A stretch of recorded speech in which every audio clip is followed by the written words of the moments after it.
Football makes the world go round. A little saying that I've known since I was small, for as long as I can remember. It's a saying that my dad introduced me to, and a saying that I've grown up to believe is true. But can a game really change the world? Could it be that football is actually that one thing to truly unite people across the world? And could football be almost reinvented into a global game changer and used as a vehicle for good? Well, I think so. And here's why I believe football really does make the world go round. But football as a sport is often painted in a negative light.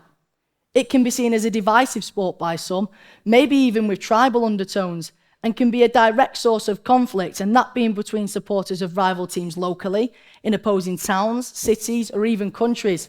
And here in the UK, all across the land, we see football-related incidents captured by mainstream media and social media platforms. And the instant nature of social media then magnifies these incidents, and that then breeds further negativity. Now, it's true that they happen. We can't just ignore them and put them to one side because that is wrong. But I do believe they're focused on way too much. And in fact, there's so much more to football and the positive impact that it can bring. Football has incredible potential, an unbelievable power with unique scope, and that's not in dividing people, but in bringing people together. It can connect cultures, build bridges between communities, and can deliver common ground on a local and a global scale. Now, the reason I feel so strongly about this is because my journey and all the adventures that bring me ultimately here on this red dot today started with football. And when I was just 8 years old, I appeared in a viral video with Manchester City manager Pep Guardiola. I was the first person to speak to him on his first day in Manchester and his first day as City's boss. Now, this video went viral. It was watched by millions of people around the world, and that's where my story began. From there, I've been a presenter and broadcaster in news, sport, and entertainment. I've made documentaries in countries such as USA, Dubai, Jordan, South Africa, and Brazil on a number of different topics, like crime and the plight of refugees, to seeing the life in the townships of Cape Town and in the favelas of Rio de Janeiro. I've even spoke at the UN General Assembly in New York to world leaders about the impact of football, and to our future king about his favourite team, Aston Villa. So it's something that I'm really passionate about. But one thing that I've seen with my own eyes is that despite the sadness and toils of life in these places, football brings people together like I've never seen anything else can. When I visited Brazil in 2020, I reported on children who had lost school friends and who were often caught in the conflict between the police and the drugs gangs. These children risked their lives every single morning just to go to school. I spoke to a girl called Victoria, who was nearly shot and killed after a stray bullet passed through her bathroom window while she was just taking a shower. I spoke to a school who was using sport and education as an inspiration to a better life away from the drugs gangs. Now, I was only about 10 or 11 myself at the time, so I didn't really appreciate the difference in their life to mine. But it was agreed on the last day that we'd take all the children that took part in our filming down to the beach of Rio. It was there we played a game of football, and there, the first time that I saw these young people smile, the first time that I saw them enjoy themselves, and it was almost like they forgot about their everyday struggles and were just young people having fun. Now, on this day, I was just a young lad playing football in the sunshine on the Rio beach. But looking back, it was so much more. And it was football that changed the mood. Football gave them a lift. Football gave us common bond, and football had the power to do that. In the summer of 2022, I visited a Syrian refugee camp in Jordan, just off the border from Syria, to report on the impact of conflict on children and how their lives are shaped through matters completely out of their control. Now you, like I did at the time, may think of a refugee camp as a temporary situation, as maybe a stopgap for the people as they seek shelter from the lives that they've just left behind.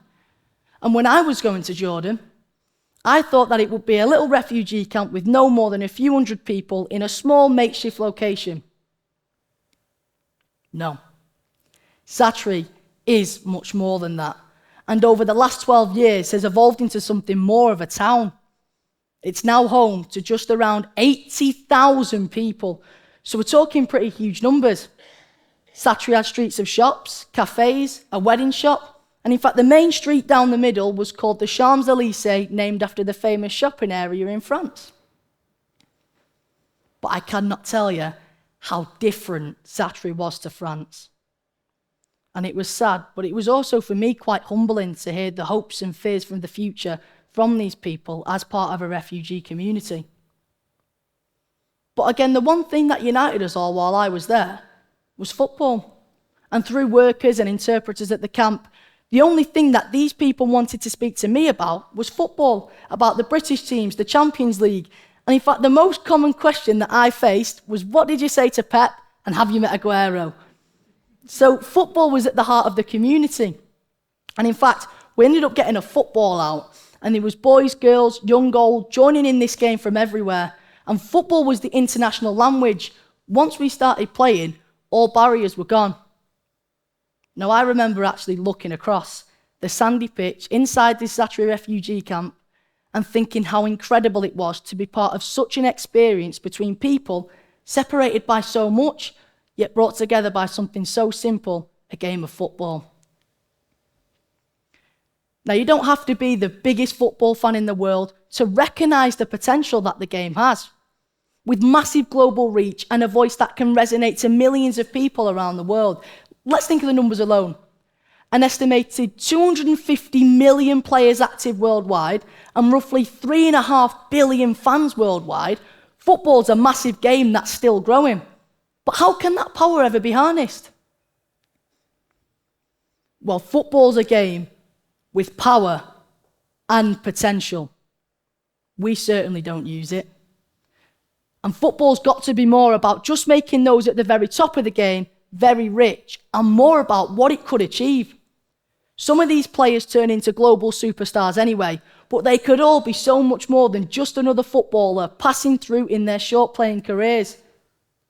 Clubs, organisations also tend to work in isolation on their own personal projects, but again, there's an opportunity there to do so much more.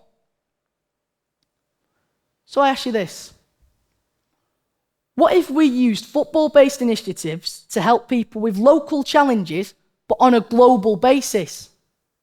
Here in the UK, that could be in uniting communities where there are crime issues, or on a wider scale in countries where there's further assistance needed on education. But the hook to bring people in, that could be football. And I'm telling you, if you was to take an initiative or project and use a footballer's name or a club badge and put it on the front, people will be interested and people will be listening.